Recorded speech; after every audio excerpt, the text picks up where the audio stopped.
Hey, you there. Thank you for watching, and welcome to Force Alliance Forever. Today, I have a 5v5 custom match here on the most amazing Neuroxis map generator. So let's go ahead and introduce our teams and our players, starting off with Team 1 here in the north, ending with Team 2 in the south. But before we introduce our players, I want to slow it down just a little bit so we don't miss any of that early action. Starting off with the most westernmost player of Team 1, it is the Light Oak Tan player of Tolsty 4OK going first land as a UEF. He is a 1200. In the east, in glow in the dark green, we have another UEF player of Team 1. It is Death by Succubus. Very interesting way to go out going first land as a UEF, and he is an 1100, the lowest rated player in the game and on Team 1. In his eastward direction, we have the Ruby Redcom of Chicken Trahen going first land as a third UEF here for Team 1. I'll probably call him Chicken for short, not to be confused with the Seraphim Chicken Experimental, and he is a 1400. And for the two high-rated players in Team 1, we have Terrari, the one and only Aeon player here for Team 1. He is in Stitch Blue, and he is the highest-rated player on his team at a 2400 rating. And the other player on Team 1 higher-rated is Pavor at a 23, going first land as the fourth UEF for Team 1 in Tropical Ocean Blue. So for Team 1 side of things, we have 4 UBF, 1 Aeon. That's it. No Cybran, no Seraphim. So we have a lot of UBF on Team 1. Let's see how Team 2 stacks up. Starting up with the easternmost player on Team 2. It is RGBVCMG going first land as an Aeon. He is in Pac-Man Yellow, and he is a 1400. To his west in Barbie Pink, we have Balfron going first air as a UEF. He is a 1400, and again, he is in Barbie Pink. In Snow White, we have Tibekuku B Kapu. I think I said that right. TBK is what I'm going to be calling him for short. And if I butchered your name, I apologize. I possibly think it's Russian. I might be wrong on that, but it kind of looks Russian. So apologies for any mispronunciations. He's going first land as a Cybran as a 1200. In the rear southwest position, we have Barry the Light going first land as the one and only Seraphim here in the game. And he is in Imperial Gray as a 1900. And last but not least, for Team 2 in Chevy Crimson, the highest rated player on his team and in the game overall, it is the Wheelie. He is a 2500 rated player, and he is an Aeon going first land. So for Team 2 side of things, they have one of each of the factions with a dual major in Aeon. So again, 2 Aeon, 1 Cybran, 1 Seraphim, and 1 UEF. Let's go ahead and take a look at the reclaim here. So far on the map, we have 12,225 in a 5v5, means every player gets 1.1k roughly mass each. Obviously, in a perfect world, they would each get an even share, but that's not how FAF or the real world works.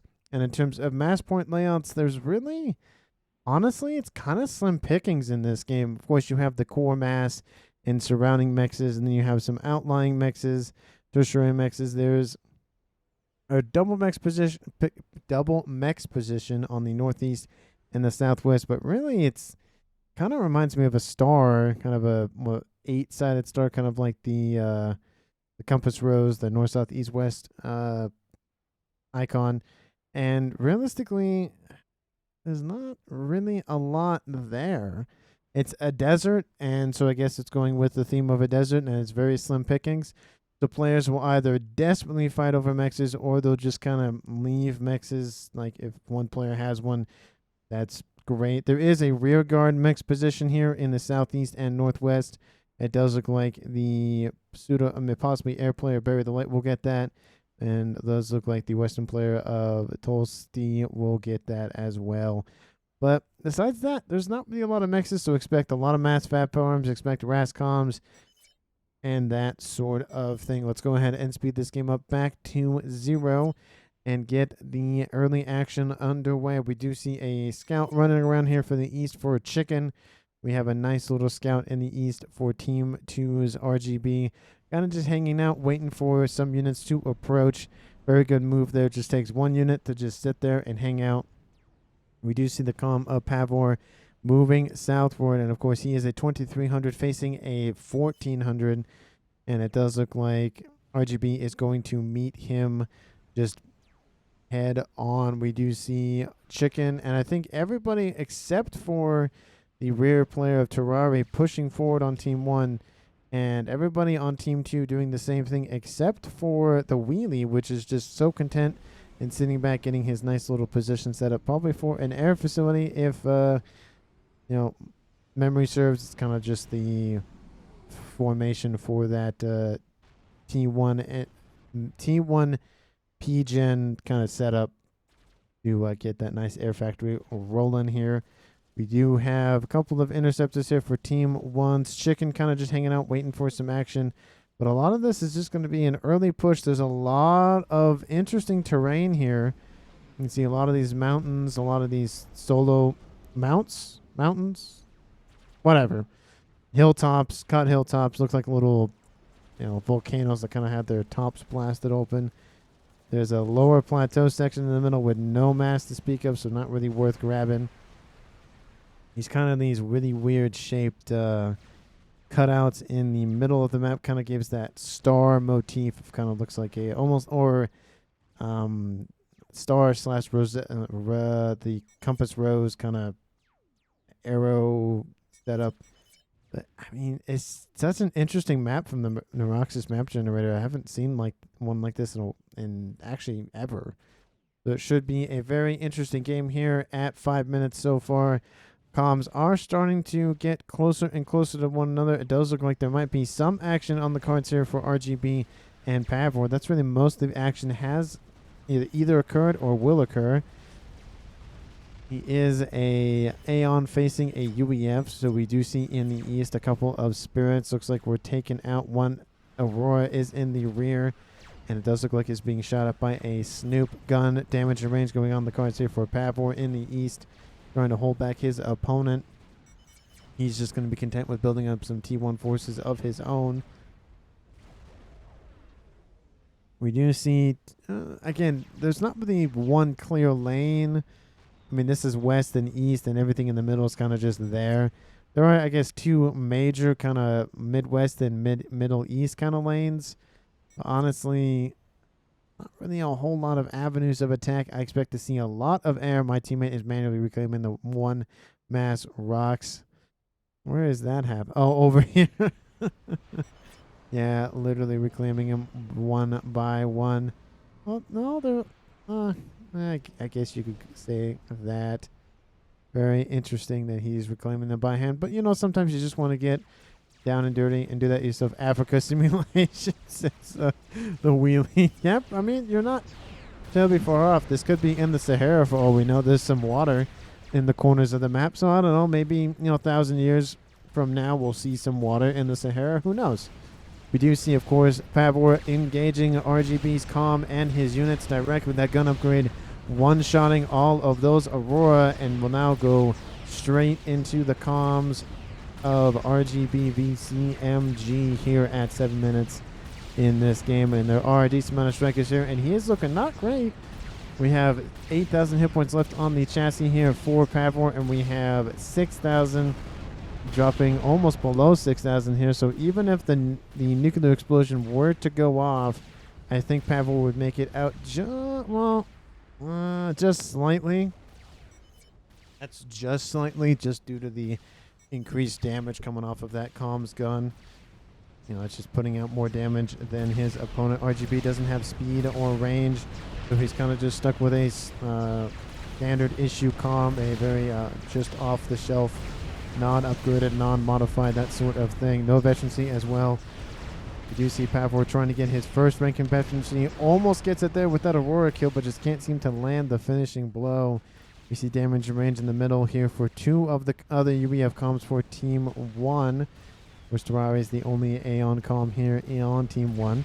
Lots of UEF goodness on the northern team. Southern team still has 1 player, but you know, I am particular to the UEF, so sue me if I mention them a little bit more. Obviously, with Team 1 being essentially all UEF, it's kind of hard not to do that. But we do see RGB still being pushed back in the east, and in the west, we do see 1 lonely comm of Bury the Light facing off against about, I'd say, 15 or so strikers. A couple of supporting units, maybe 10 or so strikers, maybe not 15. Okay, fine. Someone in the comments is going to say, no, we want the exact number. That's not the exact number. That's the exact number. It is 9. So 10 was a better estimate versus 15.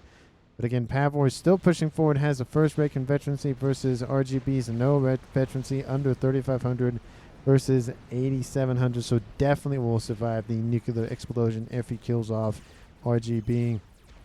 We have a transport in the west here for Team 2's player of Balfron, and it has been spotted in the east. Hasn't been dealt with as of yet. Looks like there were just a couple units that were just there. But it does look like Tolstee is going to fall back a little bit and just figure out what the situation is and then move from there. We'll give an opportunity for Team 2's Chevy Crimson player of the Wheelie to push forward, and he actually has done that with some T2 blazes. Skipped the T1 phase almost entirely. Went straight to T2. Definitely will give him the advantage early in this game. We do see T3 just finished on screen here right there for Team 2's player of Buried the Light. How is Team 1 faring? Well, Team 1 is about to go for a T3 upgrade, but they are actually behind. That will give Team 2 a huge advantage if they just, well, abuse it with some T3 strap bombers. They're going for the P-Gen first, of course, and then they'll go for other things after that. The comm of RGB has fallen essentially to his main production facilities and essentially right next to his main base, so essentially his main base. We do have units in from the east from Pavor starting to spill in around this middle section, but they've encountered a huge land army, so they don't want to just throw units at the opponent. Not the best situation to be in. And the comm of Chicken has gun and is retreating. Balfron also is getting guns, so if Team 1's player of Chicken does want to push forward, now would be the time to try to cancel that upgrade. It's progressing not slow, not as fast as I have seen it progress, but you know, not terribly bad. T2 upgrade going on the way here for RGB to get up some more hit points to protect himself. Isn't going to go for range. I think the engineering suite is on his right arm, so that would be, or is it, well, it's the right upgrade listed, and you have left, middle, right. So maybe I don't, yeah, it should be his right arm. But anyway, we see Team 1 is pushing in the west as well, slowly encroaching on Team 2's territory, but Team 2 has elected to go for technology upgrades. T2, and of course we see that strap bomber has been completed. Team 1, do you have a response to it? No. Still going for T3, so that will be huge advantage here. Biplane and bomber is going to rain some fire down from the, I wouldn't say heavens, but higher than just a mountain. We do see a comm in the west again, still pushing forward with nano and gun, 50 hit points a second on region for that. We do see that strap bomber. Do not take out a T1 radar with just a T3 bomber. That's just, well, that got killed off anyways. I think he did kill it off. Something killed that. Anyway, I don't think it was. No, it wasn't him. Must have just been something else. Maybe he just control catered or something. Who knows? But we do see T2 mechs going down with a couple of engineers nearby. Definitely will stunt the field power and whatnot for Team 1's player of Chicken. Getting a shield to protect some mass investments as well as a P-Gen. But he's going after the P-Gens here for Team 1's Terraria. But the shield goes on just before, and the shield builds right before that bomb goes off. Great move here by Team 1's Terraria, trying to stifle that bomb's inbound trajectory. Another T2 mech goes down here for Pavor. We have T1 interceptors trying to chase it down. That interceptor horde will kill off that bomber. Apologies for the sneeze. Somebody must be talking about me somewhere. We have in the east, Chicken is being pinged, say, hey, Battlefront's pushing forward. Your units aren't doing anything. You got to issue the attack move. And it does look like there might be a possible move to the east if Chicken's forces are dealt with pretty quickly. He could easily come in and try to push back Pavor in the east. Very tactical move here. If Team 2's player RGB does move into assist, it could be a pincer maneuver here on the eastern side, and maybe even, maybe not a kill, but at least a pushing backward of front lines, which is better than nothing. Chicken charging forward with some Mongoose. Mongoose being the main target. They are pretty weak in terms of T2 units. Of course, Battlefront is severely wounded. He is repping up pretty quickly with 56 hit points a second with that nano upgrade, but we do see Chicken with only the gun upgrade, so he's kind of missing out on a lot of region capabilities. He's about to get a rank in veterancy though from all these striker kills, and the strikers here for Team 2 is trying to surround him. Does look like they are succeeding in some modicum of manner, but he will be immediately swarmed by fire here pretty soon.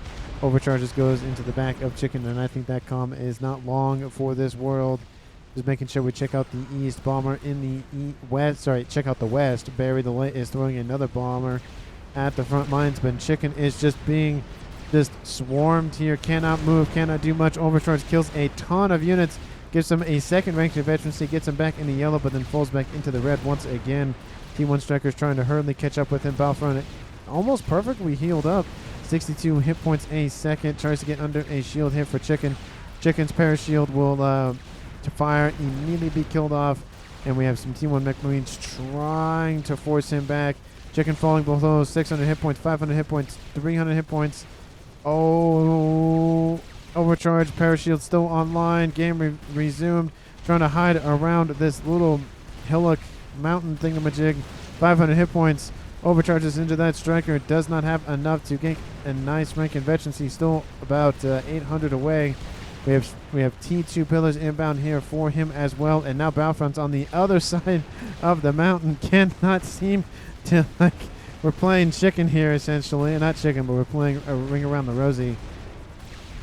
And it does look like Chicken he almost did not make it out of there. Team 1's Chicken is going to retreat and just go back to base. That's what I would do after a survive moving like that. After a close brush with death. He's like, I'm out, see ya, bye. At least that's what I would do. Team 1 and 2 still have all their players here at 15 minutes. Maybe we'll see a game in a while with no one die before 20 minutes. If you haven't checked out that video where a lot of comms die in the first 20 minutes, I think it happened on Monday. No, today would be Wednesday. So Saturday of last week, something like that.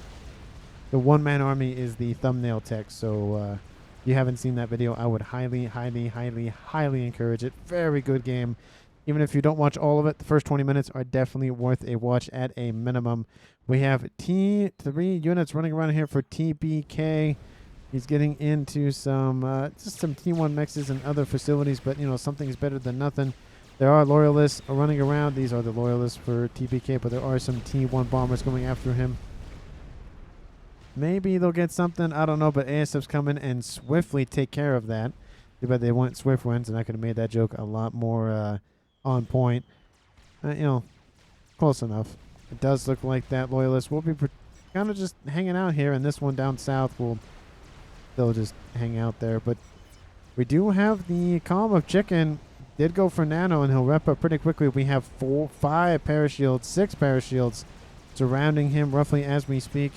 Team 2's Battlefront got a huge amount of territory out of that mix, but could not seal the deal. And these little mountains proving to be a very vital resource for Team 1's player of Chicken to just kind of hide behind and hang out. If it wasn't for that, he would be DED, not DOD. That's Department of Defense.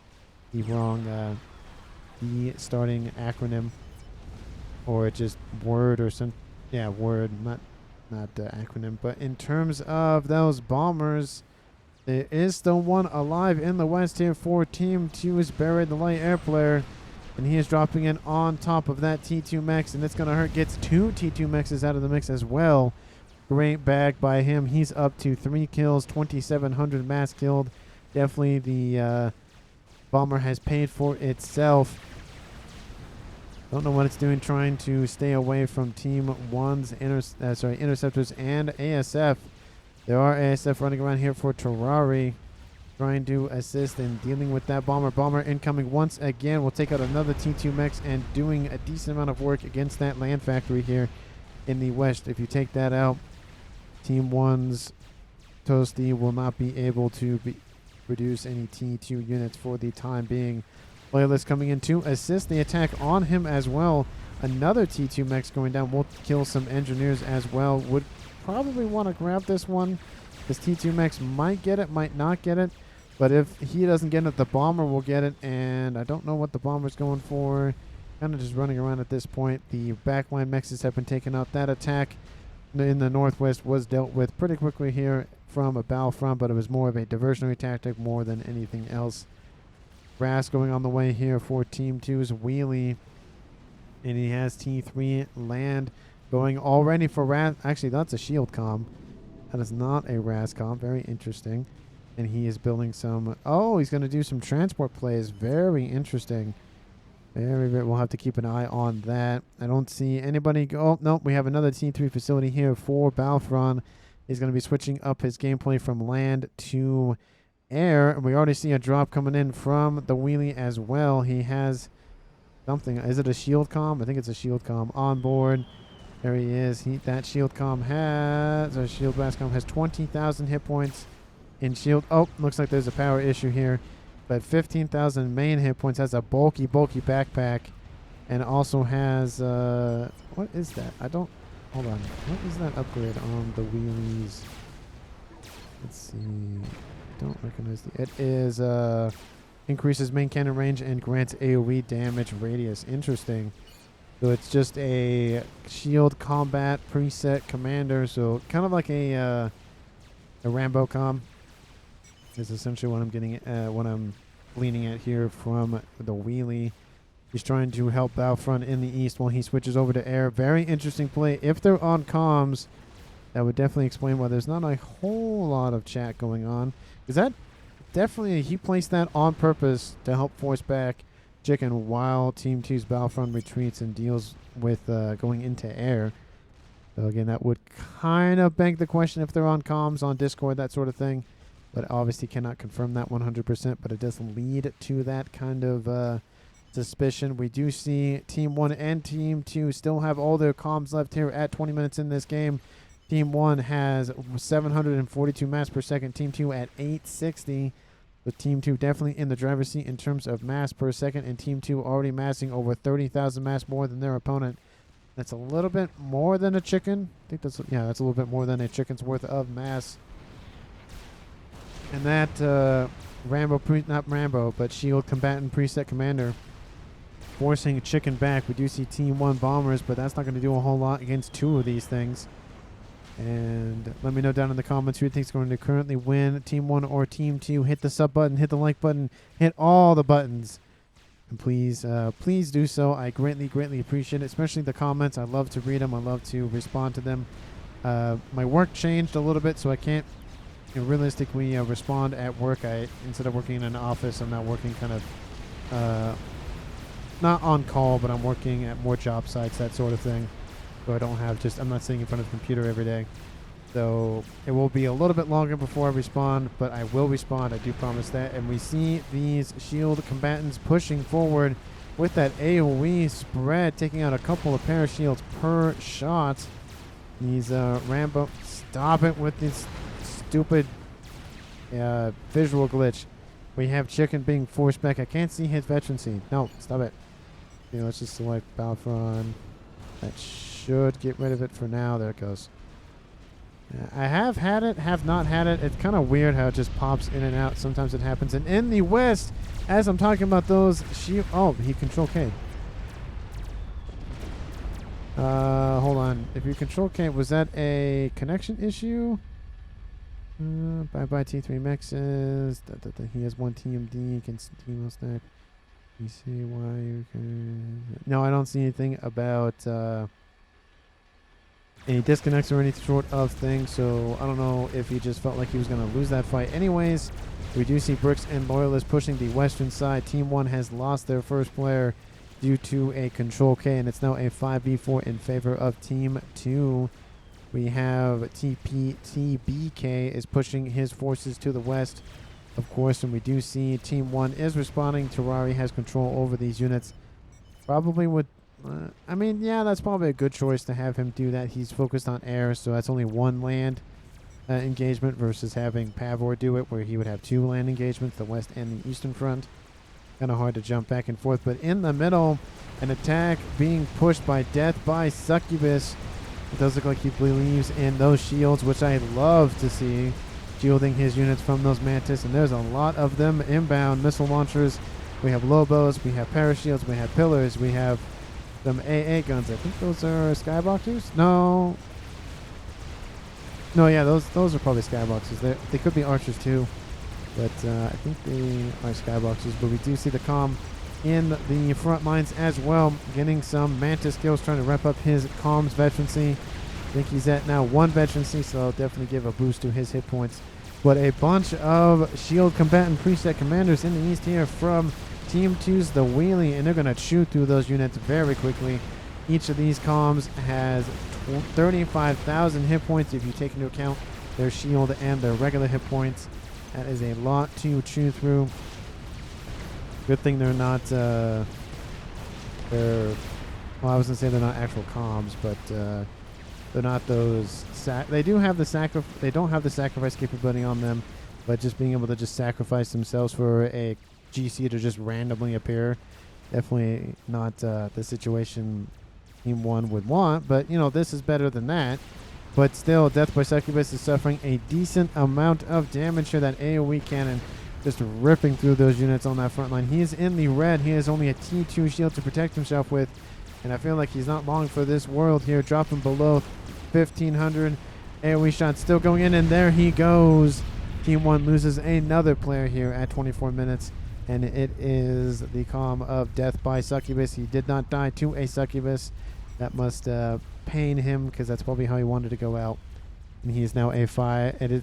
Team 1 is at 3 comms left. Team 2 is at 5 comms left. All of them alive. Team 2 in the lead by 2 comms standing. Barry the Light is getting his advanced nano repair. He has RAS, and he will have advanced nano and T3 engineering suite. Kind of a bulky comm there in the southwest. And of course we see those units still ripping through the front lines. They aren't going super deep, but it does look like Team 1 Sorori has mounted a nice T2 triad base to kind of just say, hey, come at us. And those units are like, nah, we'll just stay here. It does look like a bunch of transports are nearby to drop off, or actually drop off or pick up, one of the two. These shield combatants. It looks like maybe did one of them die? I think one of them was severely wounded, but one of them definitely severely wounded. Transports are inbound to pick them up, and they keep getting battered away. There is one ASF inbound. Doesn't want to lose any of those shield combatants. Don't blame him in that regard. The Wheelie being it has a very interesting tactic. Isn't going for mass T3 units or, you know, experimentals, whatever the case may be. He's just going for these shield combatant presets. So, I mean, with 35,000 hit points, that's a lot of hit points. I forget how much a chicken has. Oh, a monkey, well, let's see, a Colossus has 100,000, so it take three of those presets to equal 1, and I feel like GC would be more powerful versus 3 of those. Speaking of which, in the east, we see a GC here for Team 1's Pavor pushing forward. There is a attack missile base here in the east. Colossus doesn't really care about it, though. We'll just blap away that Oblivion turret. Sorry, Oblivion PD seal. It still have that turret on the brain from playing the Star Wars game. From was it yesterday I was playing? Yeah, yesterday I was playing it. We have Chicken in the middle. He went for a RAS upgrade, so trying to upgrade his eco a little bit. It does look like Team 1's Terrari is mounting a nice air force here. He has some restorers as well. Definitely will bulk up his units in that regard. A lot of AA on those things. Not good at air to ground, but again, better than nothing. And that Colossus is just going to rip through the eastern side here against RGB. might essentially just knock RGB out of the game. He is building his own Colossus. He's trying to build some PD in for protection. But against one GC that's at almost one veterancy, a couple of Oblivions is not going to stop him, unfortunately, here.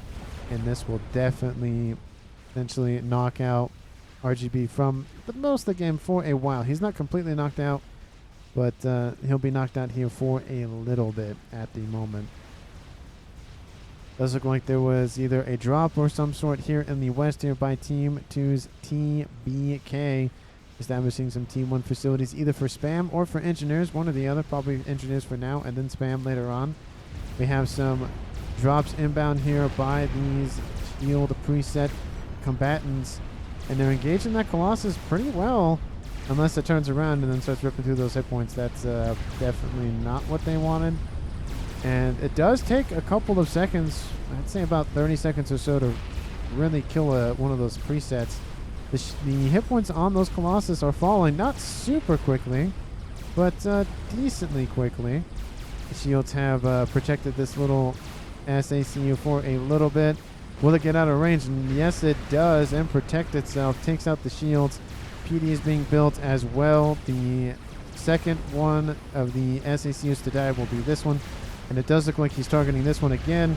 And this now will target a third one. Those two are dead. P-Gens could be very vital to take out the Eco here for Team 2's not TBK, for RGB. And a second Colossus, even if the first one gets killed off, will come in and be able to finish the rest of this mess off. Does look like another one was transported in, and a transport was killed off with 2 on board.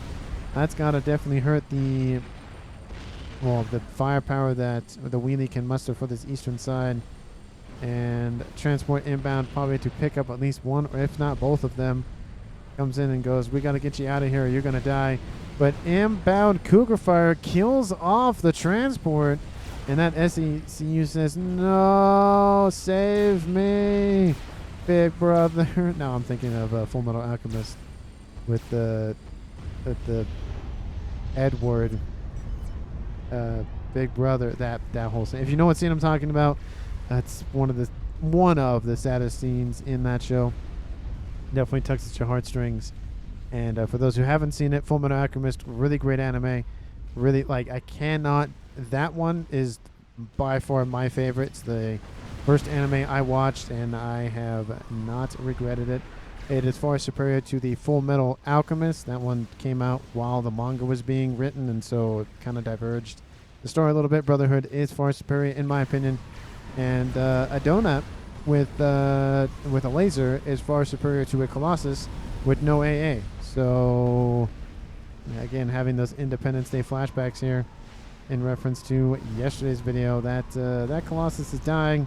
It's not dying as fast as I thought it would. I mean, the laser does do a lot of damage, but it's really struggling to kill off that Colossus. It does have 2 veterancy, which is probably why it's not dying as fast as I normally think it would. And in the east, the attack has petered out a little bit. The Colossus, the one that was pretty well damaged, it looks like it's over here. And the fresh one is over here. And we do see a new one. So that's the third Colossus. It's now officially going to knock RGB out from this game. He has nothing left after these are gone. A couple of T2 mechs, a couple of units, and 1 engineer that's just trying to survive. It's on a little patrol order over there in the west. The Colossus does eventually die. Tried to make its way back to home. It doesn't make it there just due to the overwhelming firepower of that Zara. Another one actually under construction as well. So we have the wheelie going for shield preset commanders, Czar, and Mass Fat Farms. Very interesting play coming out from the wheelie here at 30 minutes. He is at 2,500. He's trying out a new strategy. Who am I to tell him different? We see a huge air grid being built here by Team 2 is Buried Light. That is a ton of T3 air facilities. I'd say it's pretty comparable to this one in the north, though, especially when you add in the separate air grid in the east. Love of course, the decentralization of air grids. So if one just cascades and dies off, you still have a secondary one to spit out some ASF and other units. Ras going on the way here for RGB, because what else can he do at this point? He has a T2 engineer, and now that Czar is starting to move his way into the east. course, there's a decent amount of AA coming off of these Skyboxers and Cougars here for Pavor. So Team 2's experimental donuts have to be very cognizant of that. And it, again, still Team 2's wheelie just kind of spitting out all these shield preset commanders. And there is a one that died for Team 1's chicken. Looks like he spit out his own version a little while ago. I don't know if it was a Rascom or a Rambocom, whatever the case may be, but I don't see. Looks like it probably was just a Rascom. He's by the looks of it. We have, do those Colossus end up dying at some point, or did they just retreat? I think they're just over here. So we have 2 Colossus on the front line, 4 Colossus, excuse me, in total on this eastern side. Still, so far it's kind of a weird game. The map kind of lends to that kind of weirdness because it's not typical. You have very limited mobility here in the middle, decent amount in the west and the east, but a lot of air is definitely going to be the, maybe not necessarily the deciding factor, but definitely a huge contributor who does win, because it's just kind of, again, weird. That's all I can describe it, is weird. And of course, Team 1's Terrari bolstering his air forces with those Restorer gunships. Very, very, very, and one more time, very annoying gunship to deal with here for the Aeon. I'd rather deal with broadswords. Well, that's maybe not true. I don't whalers. I'd rather deal with whalers, because they're kind of a medium between broadswords and restorers, but I would just definitely deal with whalers more than restorers. Broadswords I don't want to deal with because they have a very, very powerful gun on them against ground units. Not fun. Not fun to deal with. And still, now he's transporting units to the east here. Huge amount of SACU spam now coming out here from the wheelie. We see 2 chickens and a crab as well. Team 2 trying to bolster the defenses against the 4 Colossus lineup appearing in the east. A 5th one coming on the way, and I'm assuming a 6th one, yep, under construction. Nuke, okay. I love the enthusiasm, hate the placement. Nuke very far forward. You could put it in the rear base. I get it. You might not want to like advertise that. Like, oh, it's in my main base. Go after my main base kind of thing. But still, it's a nuke launcher. You don't even have an SMD nearby. No. What's this? ASF fight mine engaged. The missiles launching constantly into the ASF. Some AA trying to come in and take out some stragglers here for Team 2's secondary airplay of Balfron. He's producing his own gunships, broadswords, and he's going for tactical nuke. That's going to be deadly, especially for this eastern front here for Team 1. In the west, SMD, and no other SMD. Maybe the nuke will launch here and kill off a bunch of experimentals and SACUs. That might be the attack mind here, or the strategy here for Team 1's Pavor. Would definitely be what I would probably do in this situation, and especially if Team 2 doesn't notice it, which they haven't yet. They just think it's some P-gens and structures. Maybe it's a mass fab, that sort of thing. They don't officially know what it is. There is now an invasion starting to possibly happen in the west by these donuts, trying to draw out the ASF here for Team 1's airplayer of Terrari. There is a crab on the front lines, and the restorers are actually going to go after it. And as you can see, the hit points are, they're falling pretty quickly. Already sub a couple of 10,000, and are now dropping into the yellow. It does look like the donuts and the ASFs might engage. The restorers, they want to decide if they stay there or not. Does kill off a couple of those restorers. The ASFs are in position to go after the donuts. And there they go. Those donuts. Oh, nope. The lasers got turned on. And the ASFs say, nope. We do have some spamming of some not SACUs, but well, I guess they are SACUs. They're Rambo preset commanders from the UEF. 2,600 shields, 1,600 health, total of 42,000 health. You deal with, of course, that crab. We'll eventually rip through them, but it does take a while. And now those Rambo coms are coming into range. They don't care about their own lives. They're going straight into the enemy. All those ASFs landing in the background. Definitely not the place you want to be with some SACUs on that front line. And that Megalith is going to die to those SACUs. It might not even get... it might get one of them. but one is not great. You want all of them, and it does look like those restorers will come in and force back those donuts and ASF so the restorers can come in and deal with this. But a horde of bouncers coming in to support the crab as well. Rambo's still staying on that front line. Now the megalith is sub 10,000, dropping pretty quickly, and now the crab is given the orders to retreat. Definitely a little late on that front. It does even look like some missile fire was inbound to help solidify that kill. Decent amount of mass to grab up from the crab's wreck, and the attack in the east does start to commence. The Billy Nuke was targeting the lineup of Colossus, and there's another Billy Nuke going after a group of Parashields and AA. Definitely a good grab here by Team 2's comm of Balfron. Has 10,000 mass killed and will start a satellite. Don't know if I would agree with the position of the satellite, but again, something's better than nothing, and the attack will commence. He gets control of all these SACUs on the front line. Lots of SACUs. I'm saying that word a lot. Dang, I got 270. Wait, hold on. Is there an ASF count? Wheelie says 250, and Terrari has 277, and that nuke will launch. It was going for the position of where the units were, and I think the comm should be fine. And the units here do spread out, but they're not going for the units. If they were there, they would have gone. They would have died. But yes, you have one try, says Terrari. Wait, what's going on? Who's nuking? Oh, guess you have one try.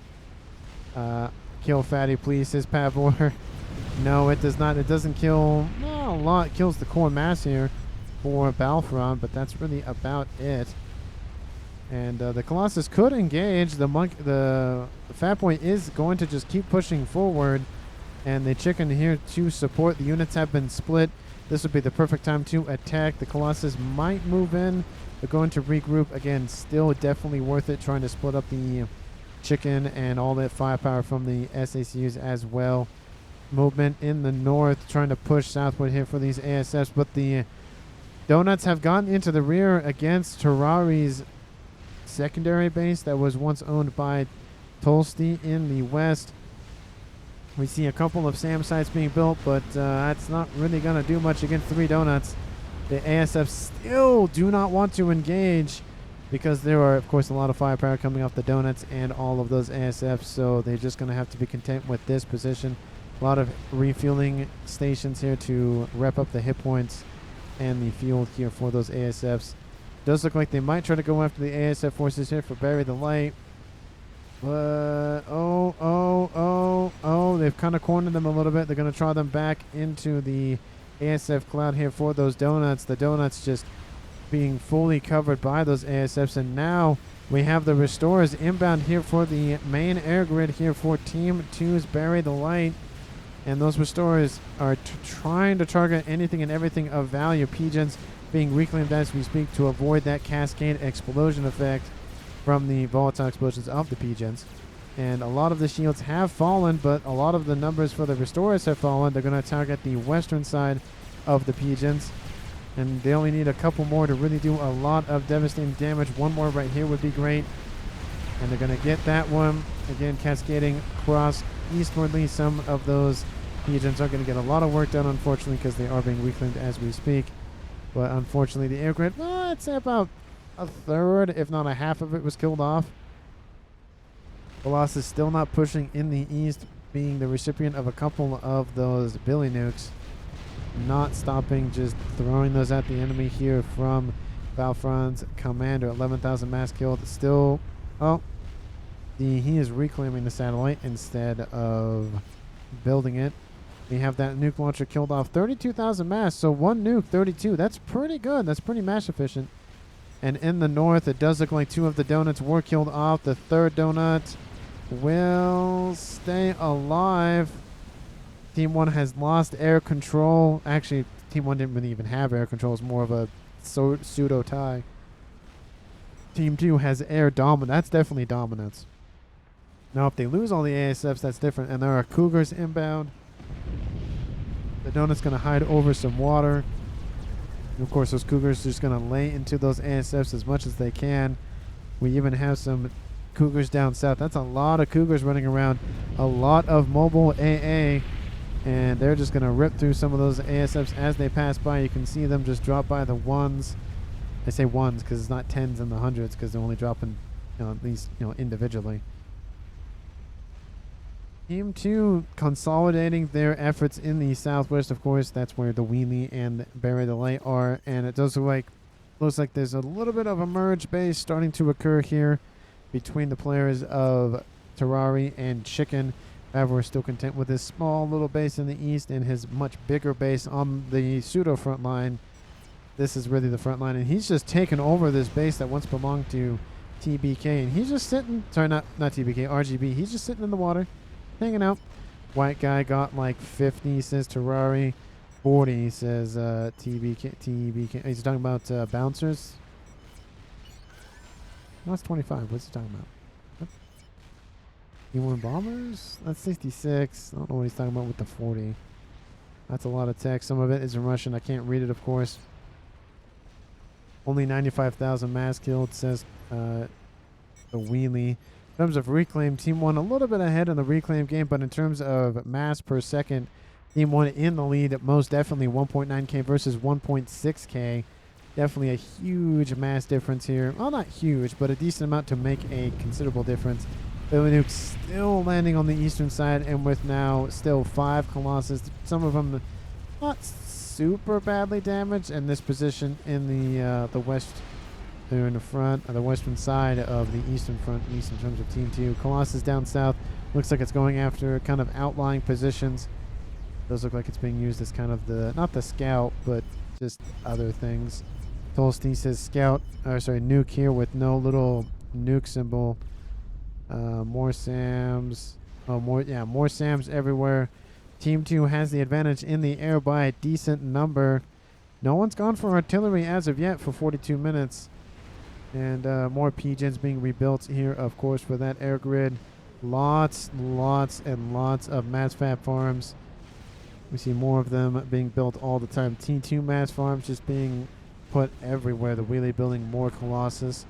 That might be his game, is just spam T4 Colossus and call it a good day. We have Megaliths on the front lines trying to force back Team 1. We have a couple of Ravagers, not really going to do a whole lot. And missiles inbound. We do have a Fat Boy as well. Team 1 investing heavily on this western side, and really this mid-east approach doesn't really have a lot, and there's now a satellite online for Team 1's Fat Boy. And there are now 3 donuts once again appearing on the map. Team 1, once you take down 3 donuts, 3 more appear after that. There are actually 2 satellites online. Oh, please tell me the satellites will go after the donuts. That would be very entertaining. And we do have artillery now landing. Is that that's not a Mavor, is it? There's no way. That shot seems too small.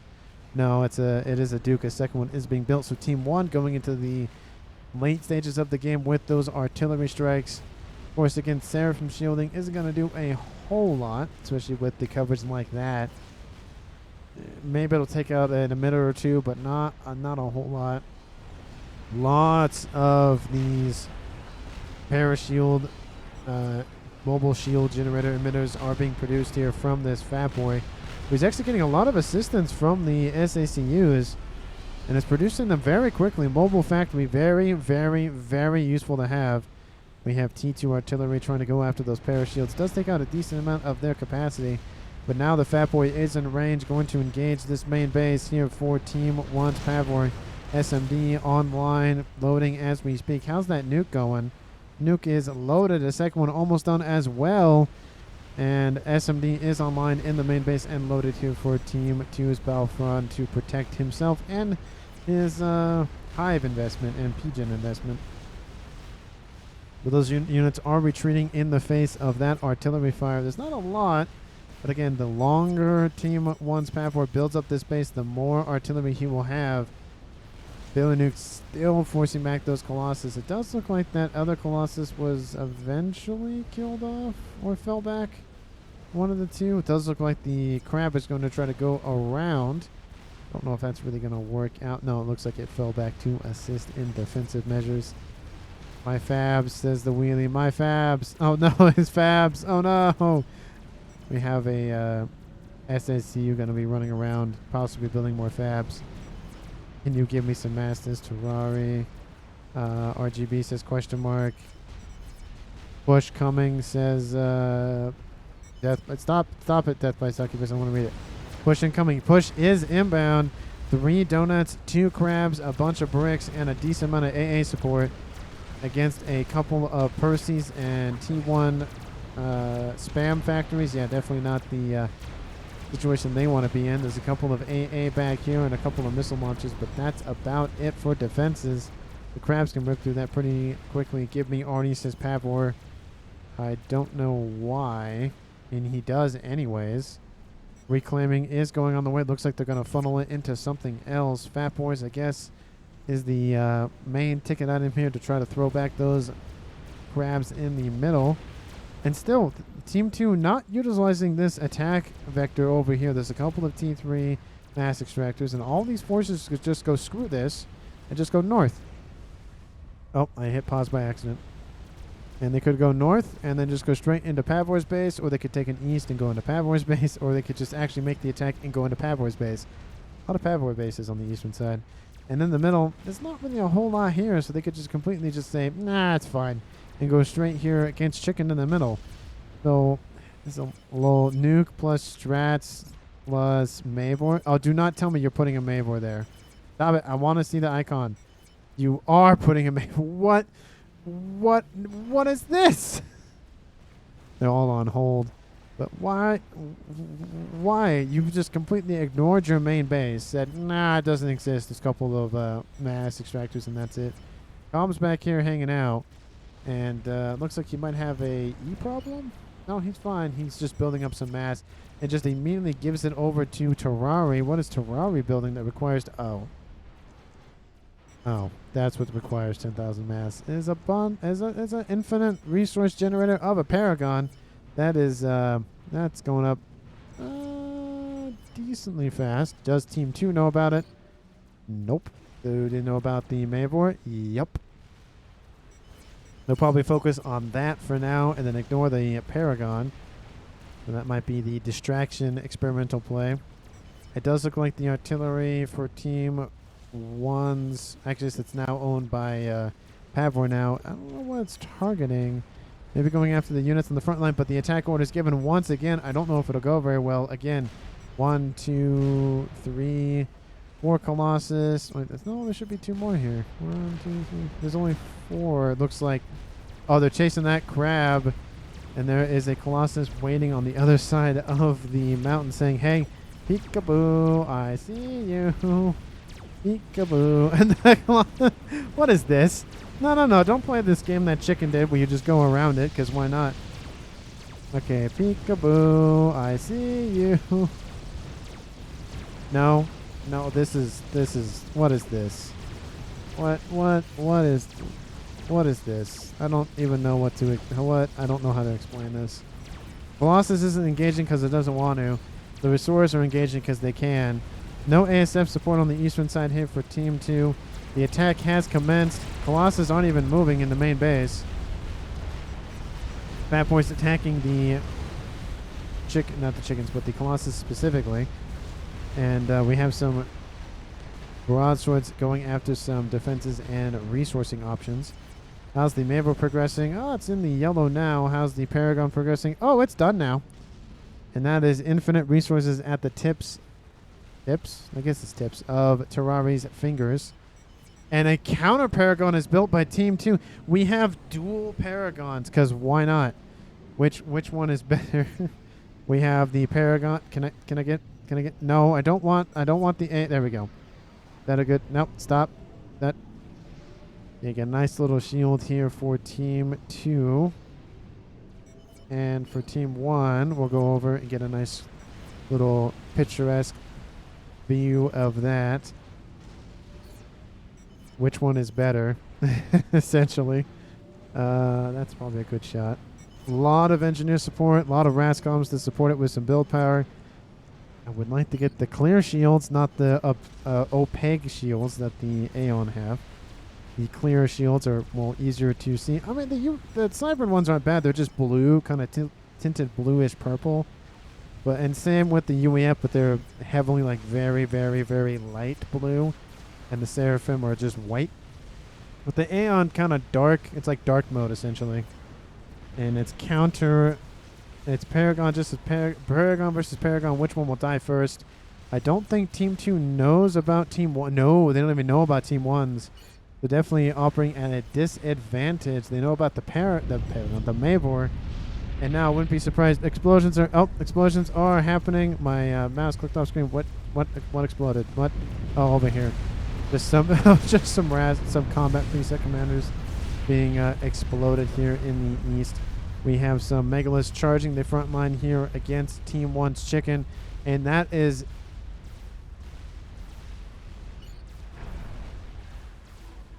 okay. 50 T1, 170 T2, and 17 T1. 114 T2 facilities upgrading to T3. That is so many facilities. Is he's not even spending all the capability, is he? He actually, honestly, he actually is for the most part. He's trying to spend the max capacity on that Paragon. We have those 5 Colossus in the east. The 6th one trying to separate from the pack to try to survive the laser fire that is the donuts, those Zars. We have some T2 skyboxes. Just not in range. And those Colossus are going to keep charging forward. There's not really a lot of defenses here as well. We have a Continental. Might grab the comm. Yep, grab that comm and put it under the Paragon shield or something. And it is not starting to look good. It looks like it is Salvation versus Salvation, possibly. No, it's not going after this position. Another Mavor is being built. I feel like Salvation is probably the better option here. So many SMD. Why? You don't need that many SMD. Oh, that's why. Because they're building a Mavor. A YOLO. We're going to see at least 3 of the 4 game enders in this game. If we see a Scathus, I would be amazed. Which we are not. I feel like Mavor is probably a little bit more important for that piercing shots against those shielding for the Paragon. But 50 minutes in this game, we have Salvations, we have a YOLO that's almost done, 2 Paragons, a Mavor that's almost done, and now the Salvation is targeting the Mavor, which just got completed and is taking severe damage already. The amount of Salvations landing nearby is devastating. Shields popping on and off, trying to keep this Mavor alive. The Mavor is still struggling to stay online. More shields are being built around it as time goes on. The Mavor is going to lose, unfortunately, just due to the amount of artillery and, of course, the volatile explosions. Was it enough? Did it go after a Salvation? No, it did not. A second Paragon is being built. We have Salvations firing constantly. I don't know. Oh, another. Oh, I think that's the same Mavor, though. Nuke is should be launched with 3 nukes. There is 1 nuke going after this position. Is there something in range? There is 6 SMD loaded. Though, no. That is not going to land. A bunch of satellite. That is a lot of satellites for Terrari. He's going mass satellite. And is building a Mavor with some assistance here from Chicken. And are you building a second Paragon? Yes, he is in the north. More infinite resources, infinity times infinity in this game here. Oh, maybe that's the title of the thumbnail, is Infinity versus Infinity. That'd be a pretty cool thumbnail title. Looks like, is it going to be out of range? No, it is not. Almost started to make the curve down. That was close. Another an artillery strike against the Stone Anger has been completed. The fun is about to start, says Death by Succubus, actually. Kill YOLO, 1 nuke, and we lose this, says Pavor. The YOLO is over here.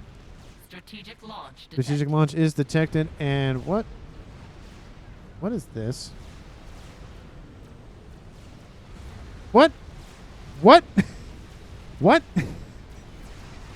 Sacrifice. What is what? What? Not too much range, says Bury the Light. What is this? What is that? You can use a satellite to block a YOLO? I mean, it is a unit. But I didn't know you could do that. What? That is that's definitely a big. I mean, I was gonna do Infinity versus Infinity, but this ridiculousness is well, I will say it. It is ridiculous. Intercepting a YOLO missile from a satellite, definitely not what I thought would be those satellites would be used for. Does look like they're going after that Duke, which is yep, that is the primary target. The Paragon in the east. Another one almost finished in the north. Needs more shielding, of course. Salvation's definitely the way to go. They are, I think they're cheaper than a I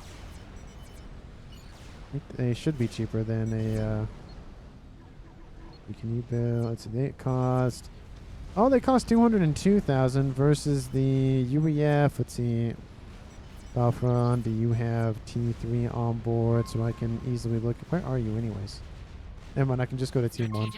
Anyway, I think they do definitely cost less than a Mavor, I would assume. Oh yeah, here we go. Here we go. Pavor, how much do one of these things cost? They cost 224,000. So a little bit cheaper. Mavor, in terms of, it's definitely the difference between, you know, single shot fire, high alpha damage versus just a lot of incoming fire. We have some donuts being attacked by some ASFs here for Team 1. A horde, and I'm talking about a horde of restorers are on their way. Second donut is falling. The ASFs are actually doing very good against the ASFs from Team 2. They do have some incoming reinforcements from Bury the Light. But again, what's going on? What? There's a lot of comments. Stop! I want to read. It's too much. Okay, just go back, pause the video if you want to read the comments, because it is very hard to read when they are just spewing a bunch of stuff out. Stop it! I'm barely, like, bar helps with pathing. Another. This is ridiculous. I'm surprised that Awasa did not take a lot of the brunt of that explosion. But the restorers are, they're not engaging yet. And we have Salvation Fire still landing into this position. Does not want Team 1's Pavor getting his own Mavor. But maybe that's where some of his name comes from. Just paving the Mavor. Maybe that's where it is. It comes from. But the amount of strat bombers are, oh my goodness. 180 strat bombers. That is so many. And some of them will get through. That you're not stopping 180 of them, that's for sure. You're stopping a lot of them. But the bombing runs are inbound, going after that Paragon in the west. It is down. There's still Paragon here in the middle and the south. And the comm of Battlefront just says, I'm done. Just see you, bye. And the horde of restorers still chewing through all those donuts. That is just so many donuts. Oh, the Krispy Kreme sound good. Maple bars sound really good. Just donuts in general sound good right now. The Paragon a little bit to the west of them is under threat. They could go after it, but they would die in the process. Definitely a valiant death in that regard. More and more donuts are dying, and they are going to engage and go after the Paragon. Will they break through the shields? Will they kill it off? They are, of course, restorers. There's not that many left now. And that is a lot of dead donuts. YOLO's still impacting on those satellites. There's not that many left, though. And we are seeing the fourth experimental in the game, experimental game ender in the game. All four of them will be present at one point in this game. All four. That is a lot of experimentals, and this needs more shielding. That needs way more shielding. The Mavor needs more shielding. This one up here needs more shielding. They're going to build another Paragon. That needs more shielding. Rowan is expendable. Ouch. Yeah, they noticed the scaff is being built. Of course, we have the YOLO here controlled by Bury the Light. The Salvations and Paragons controlled by the Wheelie. The Wheelie should just give one of the Paragons over to somebody, because at this point, why not? But the YOLO definitely would have just wiped the floor with Team 1 had it been left, to its devices by itself. But another horde of bombers are inbound. Another 139. That's so many. That's so many. I feel like I'm watching Phantom. Like, what is this game? And of course we have this nonsense happening right now. A second YOLO, cause why not? A second YOLO, cause why not? Lots of Awasha bombers. That's gonna be very fun to watch. Paper, why you do that? Says RGB. That's my SMD, says Terrari. Well, I mean, it's effective. -4. -4 says RG. Oh, because of the spam in the east. That's why he says why you do that. Okay, let's watch the unfold. Let's slow it down a little bit. And let's watch. Okay, so we'll go Terrari. We'll go like right. We'll go this one. E for tracking. Take off all the little icons. Turn around and just watch the absolute horde that is these strategic bombers. We have Awashers flying, enemy Awashers for that matter, flying in front of them. We have some donuts behind them. This lonely little bomber, will it make it through? They are trying to target that Scapus from being built. Of course, I don't know if it really matters. Bombs are inbound. They are dropping as we speak. And they are going to land, and it is going to hurt. Scathis was just finished off. Looks like they were going after the comm of Team 2's TBK. And that was a kill on the Scathis and the comm. And it's now a 3v3 tie game here at 58 minutes, almost 1 hour.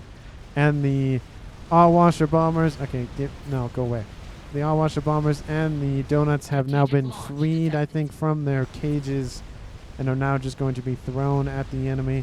Only a couple more. Oh, more satellites are built. Never mind. Satellites still preventing the launch. Oh, this is the first YOLO that gets through. The first YOLO that gets through the barrage of satellites preventing its launch. But we do have one SMD loaded, and I think that is it. Why? Why this? Okay, this game could be just what, why, and how. That's what. Just because why not, right? And there goes that YOLO landing. I'm gonna watch it in all of its glory, and of course, kaboom! Taking out all of those land factories. Of course, there's some T3s mixed in there, but there are T1s as well. A lot of spam in the east. And the spam in the north is occurring. We have the donuts are inbound for that Paragon and Mavor that was built. We have Scathis, we have Salvation Fire raining in. Of course, a secondary Paragon in the north.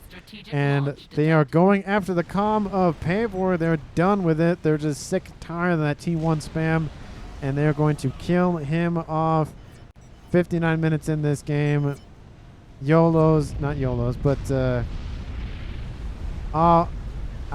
Awasa bombs landing. He just control case does not give the satisfaction. Ferrari says we must draw, says bury the light. Well, at this point, it's not really going to be a draw. Taking out the shielding around the Mavor, more bombs landing. We have donuts landing around Chicken. Chicken's just going to lose his health due to the crash damage alone, and there he goes.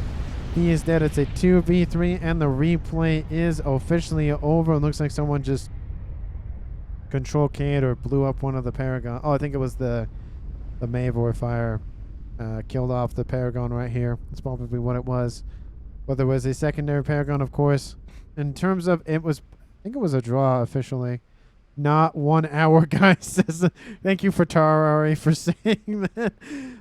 When you're playing at -4 for a while, it's definitely not 1 hour. I had a lot of time to find all. Host a human map, says Pavor. Okay, draw boys, says the wheelie. So it looks like a draw was the official declaration in this game is a draw, but there's always a but. Team 2 had just killed off a player, so Chicken. They were down to 1 player left of Terrari. There were 1, 2, 3, 4, 5, 6, 7, 8, 9, 10 Awasa. I said Awasha. Awasa bombers that could easily have taken out this Paragon and wiped out Team 1. Just that alone Team 2, not officially, but essentially officially wins this game. At least I name it for Team 2. You could just even look at the amount of structures, amount of, just everything down southwest versus the north. So much infrastructure, so many, T3 AA defenses, so much everything. I mean, we don't know what the mass totals were at the end of the game, but because it's all grayed out. But that was a lot. This right here, this should be probably removed because I mean, it does cost mass from what I remember to rebuild the satellite. I don't think you just get the satellites for free. At least the actual satellite defense, the actual satellite. But yeah, that's huh. I don't know. What I have to say is I don't know about this game. I don't know, like, the hour or so of this recording. I don't know what happened at the end. I just lost track of time. I saw everything happen all at once. Essentially, this was a crazy game. Let me know down in the comments if you thought this game would turn out this way. I had an idea for the thumbnail, and then that idea ran out the window when I saw this right here. Now this is SMD. This is my SMD. Hold on, who said that? I think that was Terrari, I think. Hold on, let me see if I can scroll back and find it. It's definitely a wave 2 of 34. Oh man, that was yeah, that's my SMD. That's hilarious. And there were a lot of also SMD loaded as well, so even if the YOLO went after the Paragon, it would have taken a while to chew through all of those anti-nuke missiles. But again, let me know down in the comments what you thought of the game. Hit the sub button, hit the like button, hit the share button, hit all the buttons. Every single one of them. I'll just be like that cat on the keyboard. That like the old cat video where he's playing the keyboard or the piano, whatever he's playing. Anyway, some of you will know that video, some of you will not. Again, thank you so much for watching, and I will see all of you in the next one.